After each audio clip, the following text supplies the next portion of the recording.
关注最新资讯，把握经济脉搏。大家好，我是主播小陈，欢迎来到我的频道。本期主要内容：近日，河南商丘市恒大聚瑞府小区因施工缓慢，该小区业主自发到小区修剪树木、搬运地砖，甚至开启了挖掘机。恒大集团表示，因资金短缺，项目建设进展迟缓，现正研究以资产抵工程的方式来推进施工。商丘市住建局副局长回应称，政府已成立专班来保交楼。新房产税政策出台，炒房或持有2套房以上人员将深受影响。4月23日，河南商丘市恒大聚瑞府小区爆出，自2021年5月起，小区施工几近停滞。业主一方面不忍心看到小区公共环境恶化，一方面也想推动施工。30-40位业主从2月下旬至今，已经自发维护小区公共环境2月有余。经常能看到10几位小区业主，无论男女，都戴着白色劳保手套在搬运地砖。有人挽起裤腿在水里搬橙色抽水管，夜晚一片漆黑时，还有挖掘机自带照明灯在工作。该小区业主田女士称，她2020年购入聚瑞府的房子，但该小区在去年10月停止施工。现在每天去小区干活的业主有近20人，小区绿化全由业主负责。从2月18号开始，业主就每天去小区里干活了。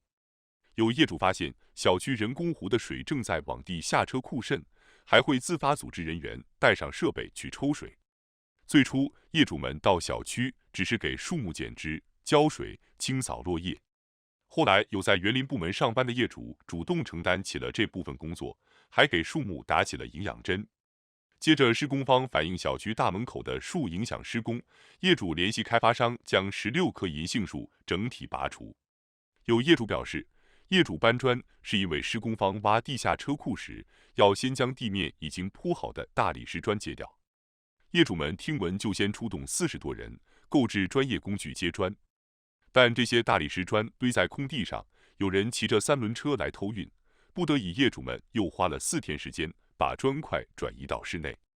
公开资料显示，恒大聚瑞府位于商丘市睢阳区，2020年6月开盘，规划建设17栋楼，每栋楼19层。据业主介绍，现一期12栋楼房都已经完成主体建设，小区业主一共1500多户，但水电气等基础设施项目还未开工。关于恒大集团的楼盘，中央到地方政府都已经开会要求保交楼、保民生、保稳定。住建局已经组织专班研究解决方案，现在疫情也拖延了聚瑞府的施工。比如小区采购电梯很多配件需要从上海发货，现在都处于停滞状态。商丘市住建局副局长，现在政府对恒大在商丘市的项目在做通盘考虑，监管账户上的资金不是只保聚瑞府这一个楼盘。比如现在恒大明珠小区正在交楼，他们交了楼多出来一部分资金，这笔钱我们就继续用于后续项目建设。所以业主们可能每次听到的监管资金数目都不一样。无独有偶，4月19日，西安某小区业主爆出，自己认购6年的房子，至今还是一个土坑。从2016年至今，房子仍未建成，开发商资金链断裂，无力建设。西安有关部门从中协商，竟要求业主补交房款自救，配合施工团队一起把房子建成，不交就退款退房。此前，涉事开发商陕西沛博实业有限公司曾因为取得商品房预售许可证，销售航天新家园2期项目12、15、17号楼457套房屋，被西安市住房和城乡建设局罚款161万元。工作人员称，开发商当初没有取得预售许可就擅自卖房，收取的首付款承担不了建房的成本，又不能签购房买卖合同，通过业主房贷拿到全款，导致问题一直延续到现在。此前，西安市住建局已经对开发商的违法行为进行了处罚，但无法解决资金问题。目前采取业主自救的方式是无奈之举。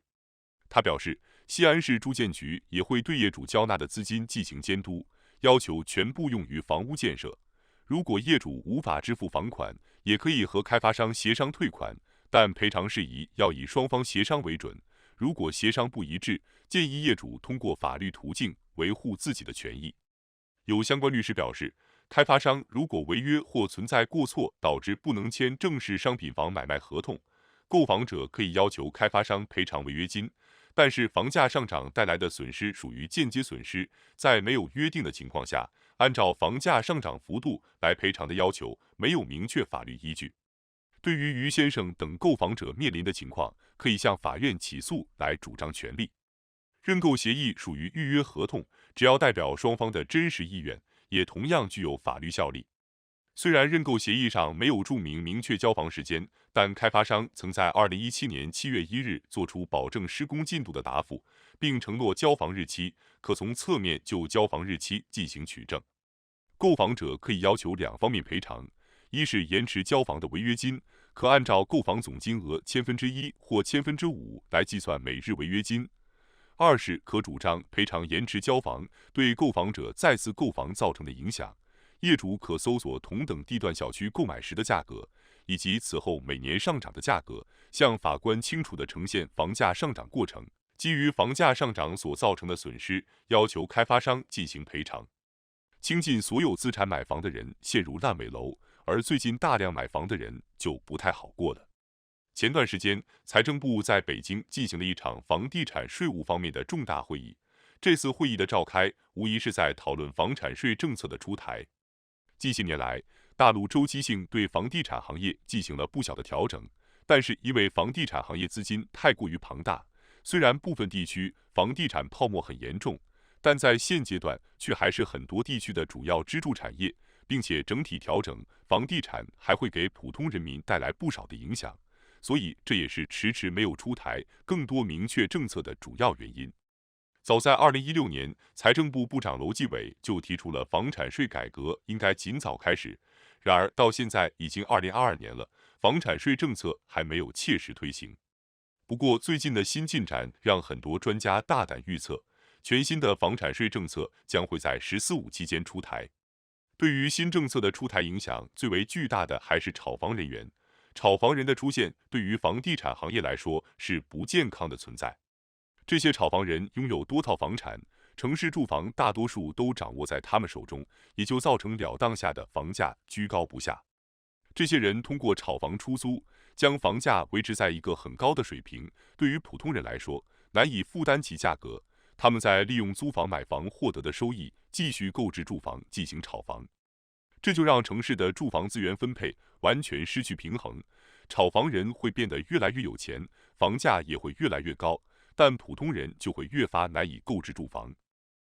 而房产税政策的出台，正是为了解决这个问题。对于炒房人来说，他们的名下拥有多套住房，一些规模比较大的炒房团甚至合计拥有上百套住房。这些住房在目前是不会根据个人持有面积征收税务的，但是新的房产税出台后，个人持有房子越多，个人平均面积越大，就需要缴纳超出平均房产和面积的额外税务。这样的做法会让炒房的成本上升，从而减少多数房产落入少数人手里的情况，从而达到控制房价的目的。那么，普通人靠着自己的收入购置了2套房产，也会加收房产税吗？就目前来看，很多家庭在城市都拥有1套以上的住房，并不是因为人数多需要购置额外住房，而是在民众眼里，有钱就买房已经成为了稳赚不赔的投资。所以，一些有闲钱的家庭会选择购买第2套住房。结合目前上海试点的情况，就算是2套住房，也是会征收房产税。对于普通家庭来说，投资买第2套房，很多人都是房贷的方式购置，本身压力已经不小，现在还要额外支付房产税，那不是更加难以承受了吗？对于这一点，广大人民群众可以不用过于担心。1家2房很多情况下都是为了子女做准备。在房产税政策中，这种购置被称为刚需购置，也就是说，收取税务的标准会远远低于正常水平。